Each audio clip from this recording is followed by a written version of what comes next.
What is up, weed growing for beginners? Well, today I am going to go through some different subjects. It might be a little longer video, but if you give it a listen, you'll learn quite a bit of things. So, I got a list here of some stuff. I'm going to go down the list and kind of go over some different aspects of growing, some of the hype, and some of the stuff you can look out for. First on the list, let's go. I saw this earlier today. People researching on the internet and on YouTube. Um, yeah, there's definitely some good stuff on the internet and YouTube that you can learn off of for sure. But there's also definitely some bad advice on there too that still squeezes through and people listen to it. Um, and I gotta say this for the new growers. Yeah, you're watching these YouTube videos, and you gotta understand these growers on there are experienced, been doing it probably quite a few years. They're doing techniques that are advanced.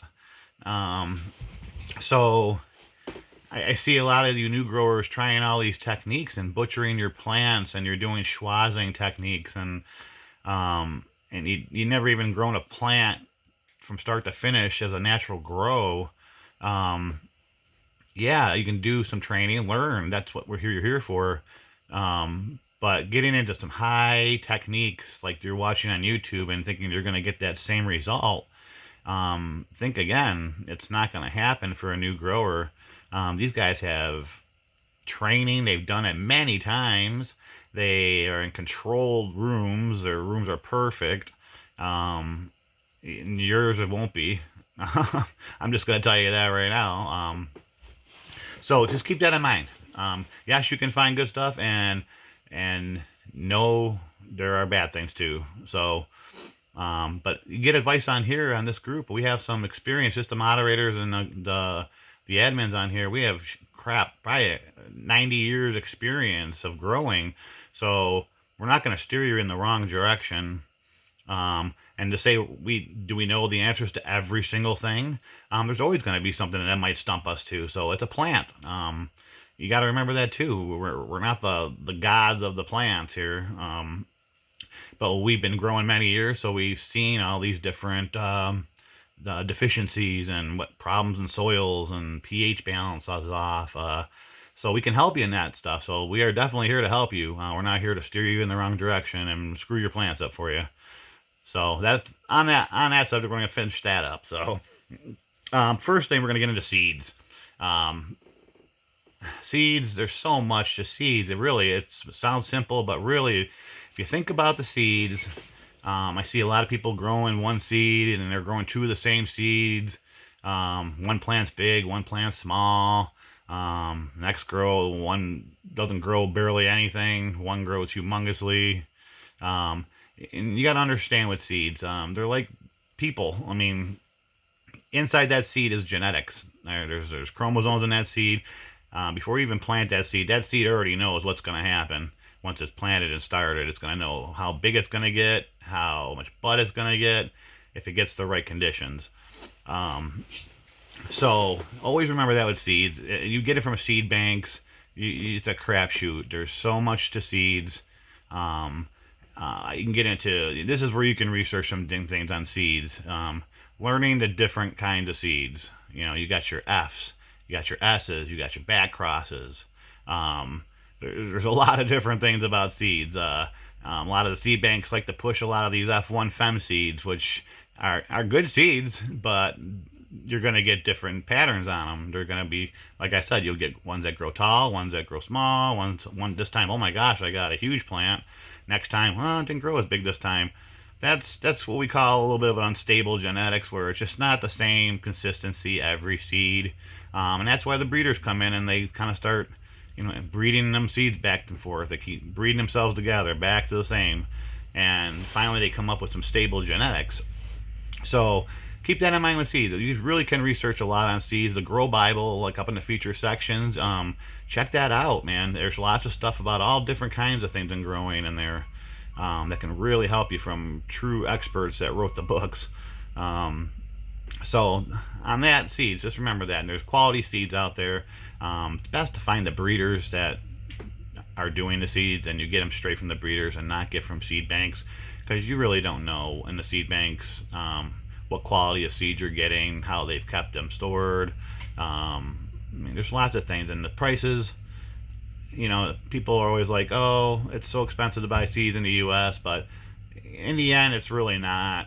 Yeah, there are some high quality seeds out there that people pay a lot of money for, but then you know you can get the cheap seeds too, and they can grow. But getting it straight from the breeder is always best, because you know exactly you're getting it from a breeder, and you know what seeds you're getting. Um, so yeah, that on seeds, like you research that stuff. That's easy to research. Let's see. Let's go on number two. Let's see. Seed. We got nutrients. Okay. Okay. This is where there's a lot of hype. Um, let's get one thing straight. A nutrient is a nutrient. Let's get the three main things what a nutrient for a plant needs. It's N, P, and K. That's your nitrogen, your phosphorus, your potassium. Now, in those mixes, they add the other things that are more like the micronutrients, which we go down the list. We got with zinc, iron, manganese, copper, molybdenum, boron. Those are some of the other little micronutrients they add into those mixes. Now, don't get me wrong. There's quality nutrient companies out there, and I'm not gonna lie. But some of these companies are a fortune, and really what the plant needs is the NPK.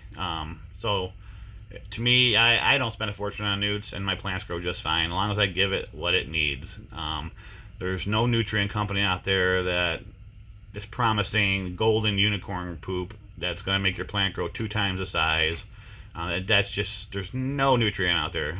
I'm sorry. You guys can all say something back at me about that, but yes, there's quality nutrients that they drive it where they're getting their nutrients from. But in the end, it's all about the NPK and your micronutrients. So you guys can all research that on your own, but it's basic. It really is. I grew a whole crop this past summer with my Miracle Grow Performance Organic, and my whole crop was beautiful. So it doesn't really matter. I didn't need to spend $600 on newts. By the time you're done, pouring them in your plants, it goes fast. So keep that in mind on nudes. NPK. That's your main concern. You know, always think about that. Let's see. 3 lights. I kind of dabbled on this on my last video a little bit. Lights. There are lots of light companies. There's a lot of hype companies. What you need to do is think about your tent size. And I explained this yesterday. Your tent size is important to your light. If you're running a 3x3, your light you need in there, your flowering footprint should be the size of your tent. You want a high ppfd going throughout that tent, especially on the walls. People always forget about the walls, or they buy the lights that are not, like, when you buy the wrong light for your tent is when you're focusing on your vegetative footprint over your flowering footprint. Vegetative is always going to be the bigger footprint, and they kind of glorify that number in the beginning of all these like Amazon lights. Oh, it's a 4x4 footprint. But then if you dig down into the description, it'll tell you that really it's a 3x3 footprint for flowering. So you got a 4x4 tent, and now you're like, oh yeah, I got a great light. And then flowering comes, and then your sidewalls PPFD just drops to the 0 almost, or a really low 100 or something, and it's pointless. That's why all your buds and stalks always want to kind of point towards the center of your tent if you don't have enough PPFD on the sides. Always remember high PPFD. You want on the side walls, 400 to 500 on the wall area in the corners. And then it jumps up obviously as it goes to the center point of your tent. It's going to raise up into the thousands. Some numbers can get up to like 19, 2000, and the PPFD's up there. And you want an even coverage. That's what your whole point is. You don't want a center hotspot. You want to kind of even that number out a little bit as it's coming across the canopy. And that's why you want that higher number on the outside wall. Even light, the better.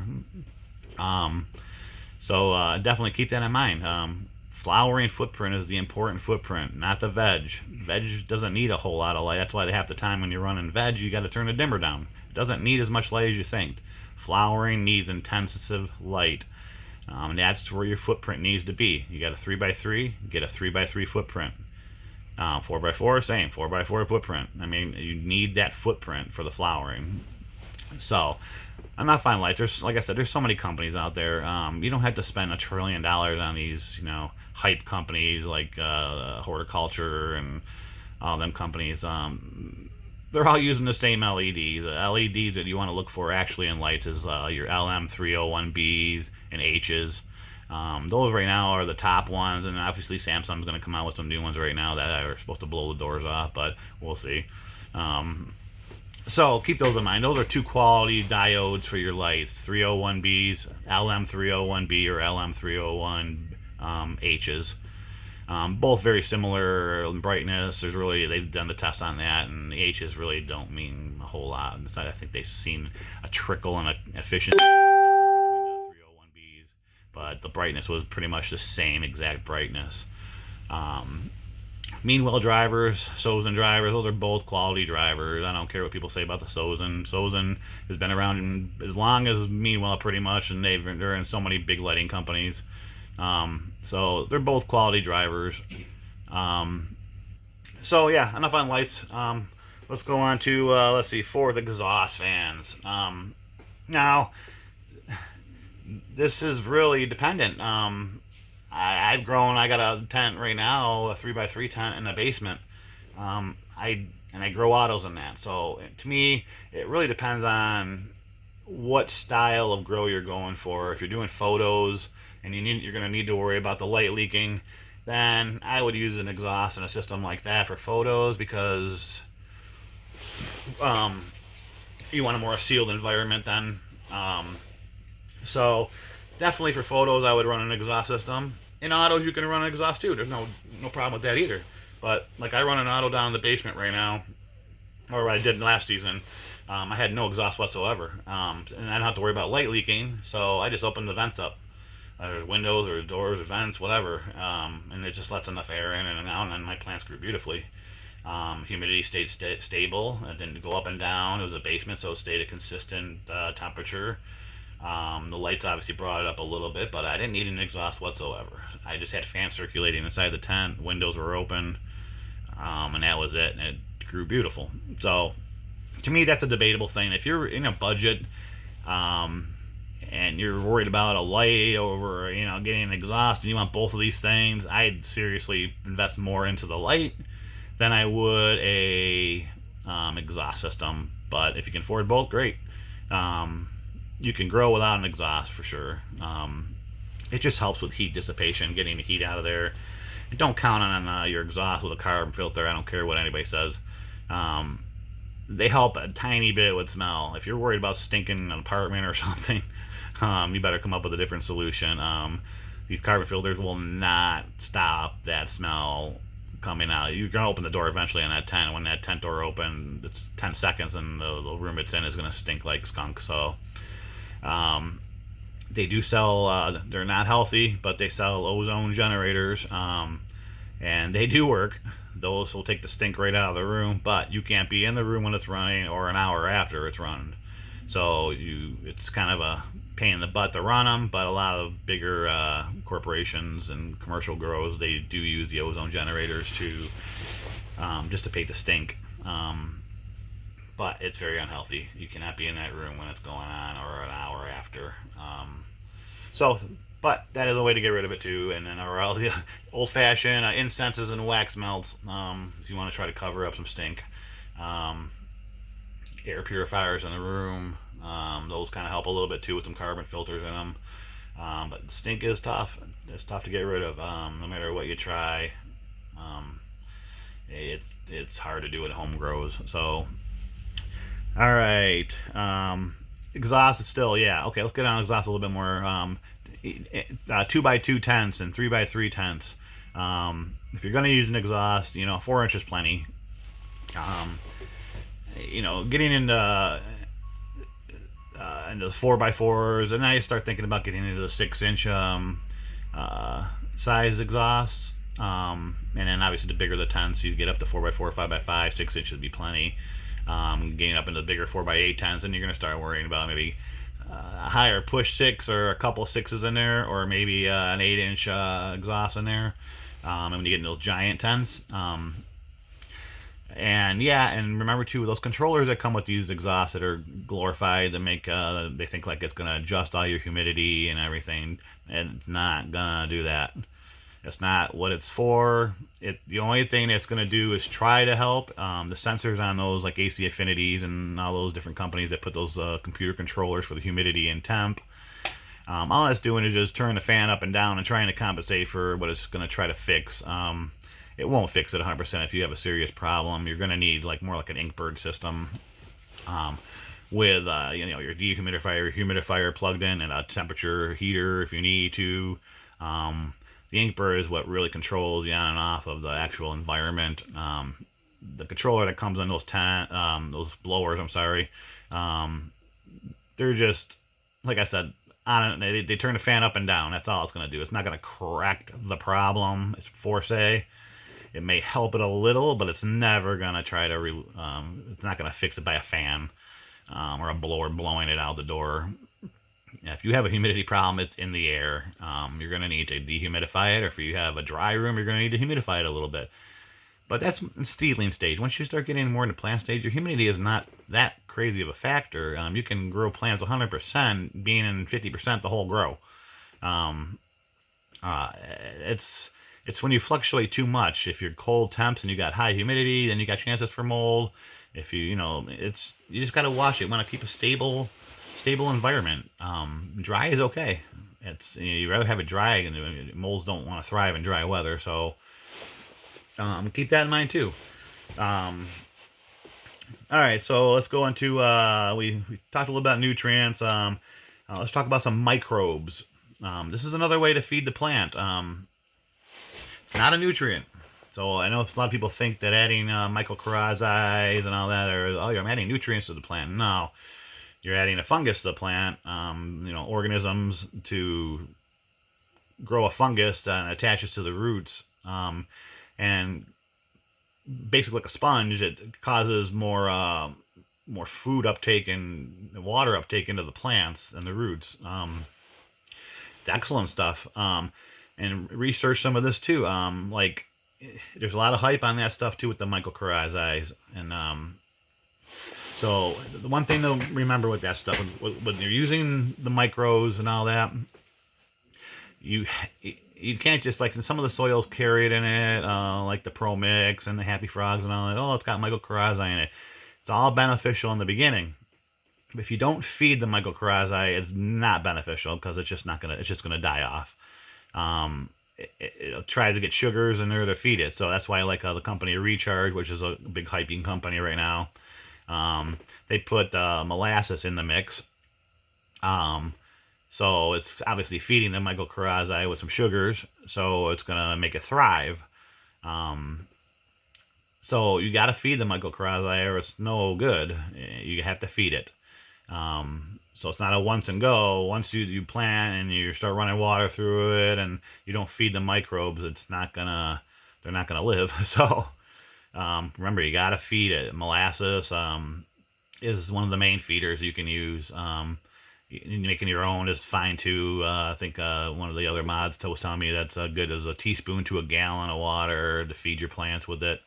That'll help feed the mycorrhizae.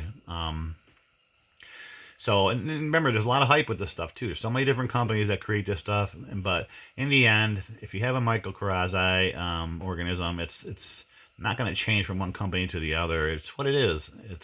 So don't believe a lot of this hype. This is why I can't stop the new growers. There's so much hype you get sucked into.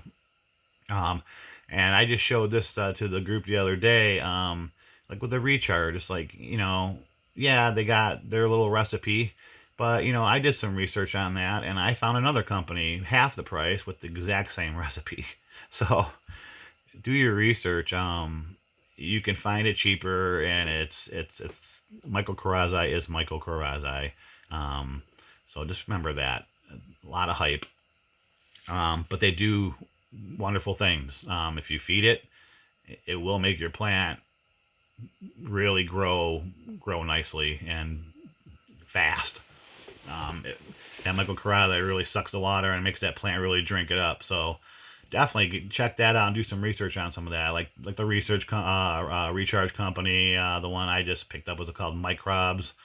Um, just do some research on it. It's really good stuff to put in your soil, and you can. It's not going to burn your plants. You can add as much as you want. I mean, to a degree. I mean, like every other watering or something, or once a week. Um, and it does wonderful things. So check that stuff out, guys. Microbes is what I use right now. I'm going to try this out this season with it and see how that goes well with it. Let's see what else we can get on the subjects here. Soils. Soils now. Soils, you can have so much with different soils. You got your cocoa coir. You got your living soils, your super soils, your regular potting mix soils. Um, there's do research on that stuff. Like you said, you got to watch out with some of these soils. Cocoa, if you do with cocoa, it has a different pH than regular soils will grow. So you got to watch out with that stuff. Cocoa is treated kind of like more hydroponic. Um, so if you're growing in cocoa, you need to watch your pHs, and that's totally different. Um, so super soils like Ocean Forest, they got the Coast of Maine has some super soils. There's a few companies out there that make them. Um, Watch out, you can't really feed those. And then many people burn their plants by feeding it way too early. Those super soils really, depending on your watering techniques, can feed a plant 2 months sometimes easy. Um, so I see a lot of people using these super soils, feeding in 3 weeks, and my plant's all yellow and doing all this stuff. I'm like, well, you burned them. That's Ocean Forest or that's the super soil. Um, they don't need food for a long, long time. Maybe towards flowering, ending of flowering, probably if you're doing autos. You could start doing some PK boost maybe in the ending and adding some bloom boost. So just be careful with those super soils. Same with the living soils. Those are really popular right now too with the living soil, but that's pretty much a straight water only too. So you don't want to add a bunch of nutrients or anything to the super soil because it's full of organisms that's feeding the plant. So, but that's a straight water only too. And I see if people have added newts to that and messed up their organisms, and the plants gets all funky, and you know what happens. So watch out. Like I said, cocoa coir. Remember with cocoa and any of these plants, when your seed starts and it sprouts, you got the cotyledons that are the two little round leaves that come up first. Those are full of nutrients, the perfect balance of nutrients that plant needs to live for a good 2 to 3 weeks sometimes. So you don't have to feed a seedling and overwater a seedling. If your cotyledons are a little yellow, that means you're overwatering them. So that's your food source for that plant for the first couple weeks of perfect nutrients. So to start feeding a plant, your main thing is getting some leaves, first, second sets of leaves in, and those cotyledons will start to yellow off a little bit and start to die. Once they start dying, you know that the plant's going to start searching for food soon. So then you want to start adding a small amount. Don't follow these recipes that you find on these newt bottles. They're just trying to get you to push more newts and buy them more newts. So always start half. Go half on your newts, and you can always build. You can't reverse damage, but you can always build up. And then if you start to get damaged, then you've gone too far. So, but you can always add a little bit at a time on your every different waterings that you're feeding, and build up your nutrient content. Don't just force it all at one time. It's like a shock to the plant. Always raise in slow amounts in the beginning until it's got that good amount. Then you can force it all the time, but you got to build it. So let's talk about that. Let's see, tents. Like I said with tents, I recommend 3x3 to start. But to me, it's if you're running autos and photos. It's all up to you. There's so many different companies out there. AC, Mars, I even have an iPower tent, and I think it works fantastic. So I mean, there's all different price ranges. Um, Biggest thing is light leak for photos. So you want a tent that's got a good seal and the zippers are nice and sealed, so you don't get any light leaking. That would be a main concern for photos, but autos, I don't really care. So if I have a trickle of light that comes in, it's not going to bother those guys. So I don't really worry too much. So, and technically, I've stood inside my tent when I first bought it to see how dark it was in there, and it was pretty black. So, and that was like a $75 tent. So, 3x3 too. So, you can do your research on tents. Of course, there's going to be always the 50,000 5-star ratings on the hype brands, but there's a lot of companies that are decent and are mid price range that you can check out. Amazon has tons of them. Like I said, iPower is one of them. They make a decent tent. But whatever. Tents are, what I do recommend on tents is height. Don't short yourself on height. That'll just really, really tick you off in the end. Once your plant starts growing a little taller, then you can't raise that light up anymore to the point. Even if I show you tips to or get it to get higher, you'll still be short. Recommend definitely a 6-foot height minimum to get your tent. Don't go into that 5-foot range. You'll be so upset because that light is hard to move once you get those plants growing. So enough on that. Watering. Watch your watering on these plants, guys. Seedlings don't like a lot of water. And I recommend a water meter to put in the soil when your plants get bigger, because a lot of people overwater or don't water enough. I use a water meter all the time to check to make sure I'm just not stuffing more water in its face. Some are accurate, some are a little off, but even if you're in a somewhat off section, and it'll still give you a degree of how close you are. Is it almost dry? Is it somewhat moist? Is it really wet still in the root area? So even if it's off a little bit, it'll still give you somewhat of an idea of where you're at. Unless it's really off, like it's telling you it's bone dry and it's soaked, and you got a bad meter. But most of the time, they're pretty accurate. And with the pHs, watch your pH, guys. Remember too, in different stages of the plant growth, pH needs to change. Different nutrients have uptake at different pH levels. Veg obviously takes a different pH than the flowering cycle. So, like in my soils, I do 6.5 is my 6.4 to 6.5 is kind of my sweet spot during the veg time. And then I start to slowly bring it up towards flowering to get up to 6.8ish, and sometimes even towards the end I'll get it up to 7.0 to really get